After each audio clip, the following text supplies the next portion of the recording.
কারণ প্রোটিন কি, প্রোটিন সহজে পাওয়া যায় না।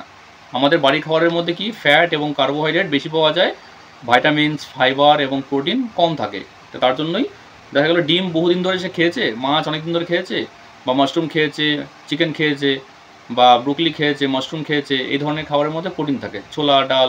কিন্তু সে পরে কী করলো, যে খাবারগুলো সে নিজে নিজে পাকামি করে কমিয়ে দিল। তো সেক্ষেত্রে প্রোটিন ইনটেক কম হলেও, কারণ প্রোটিন ইনটেক কম কেন নিলে পরে ওজন আটকে যাবে, কারণ 1 গ্রাম প্রোটিন, এই লাইনটা লিখে নেন, 1 গ্রাম প্রোটিন, যেমন আমি দেখেন গ্রুপে লিখি খাওয়ার সময় যে প্রোটিন ইনটেক করতে হবে, প্রোটিন ইনটেক করতে হবে। তো 1 গ্রাম প্রোটিন 1 গ্রাম ফ্যাটকে মাসলসে রিপ্লেস করে। মানে আপনি যখন 1 গ্রাম প্রোটিন খেলেন, তখন ওই 1 গ্রাম প্রোটিনটা মানে সহজে মানে শরীর ওটাকে বার্ন করতে পারে না। এবার শরীর যখন ওটাকে বার্ন করতে নেয়, তখন সেই পরিশ্রমে 1 গ্রাম ফ্যাটও মাইনাস হয়ে যায়।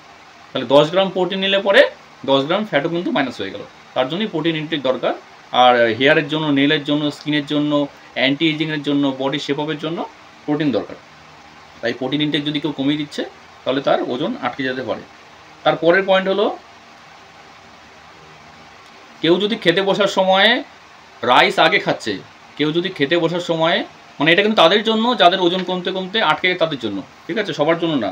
তাহলে কি বলা হয়েছে, যদি আপনি খেতে বসেছেন, যখন ওয়েট লস প্লেটও আপনার হয়েছে, মানে ওজন কমছে না, যদি আপনি রাইসটা আগে খাচ্ছেন, কারণ কি, যদি এমটি স্টমাকে অর্থাৎ খালি পেটে যদি আমরা রাইস আগে দিচ্ছি, তাহলে খালি পেটে আগে যদি রাইস আসছে, সেটা রাইস মানে কি, কার্বোহাইড্রেট। বা আপনি লুচি খাচ্ছেন ডাইরেক্ট, আপনি রুটি সবজির জায়গায় রুটিটা আগে খেলেন, আপনাকে কী করতে হবে, স্যালাডটা আগে খেতে হবে। চিকেন নিয়েছেন, চিকেনের 1 পিস আগে খেতে পারেন। বিশেষ করে সবথেকে ইম্পর্টেন্ট স্যালাডটা আগে খাওয়া।